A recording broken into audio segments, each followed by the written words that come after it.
Безусловно, это запуск «Силы Сибири», крупный инвестиционный проект.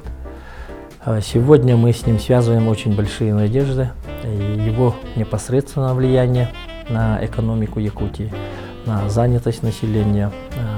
Уверен, что и мультипликативный эффект от работы газопровода, он будет с каждым годом ощущаться все сильнее и сильнее.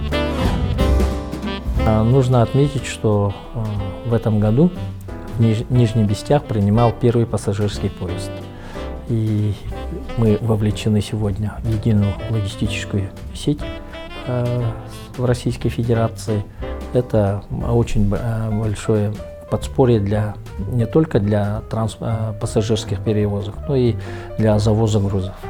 Второе, это нужно отметить, что в марте мы провели Кубок мира по вольной борьбе среди мужчин, тем самым доказав, что на севере в достаточно сложных условиях в Российской Федерации мы можем проводить крупные международные соревнования. Ну и, наверное, еще можно отметить, что в этом году мы запустили мост через Марху. Это самый крупный мостовой переход в Якутии сегодня. В апреле мы в День парламентаризма встречались с президентом страны Владимиром Владимировичем Путиным, и была прекрасная возможность поднять вопрос об увековечении памяти героев. Это наши ветераны Великой Отечественной войны, которые воевали, были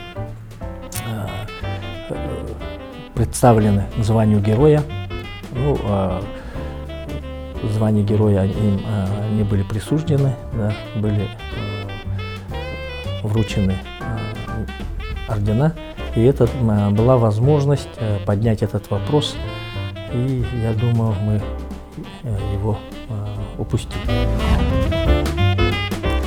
Ну, для меня всегда важно получить подарок от своих сыновей, детей. И, например, мне было бы очень приятно, если средний сын вновь обратился к своим комиксам. Он у меня рисует комиксы на фантастические сценарии. Был бы очень рад. Считаю, что мы заслуживаем счастья, живя в таких сложных условиях, работая, создавая благосостояние,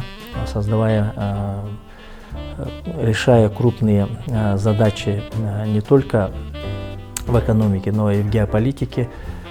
Уверен, что якутяне достойны счастья. Я бы хотел пожелать, чтобы каждый из нас был счастлив.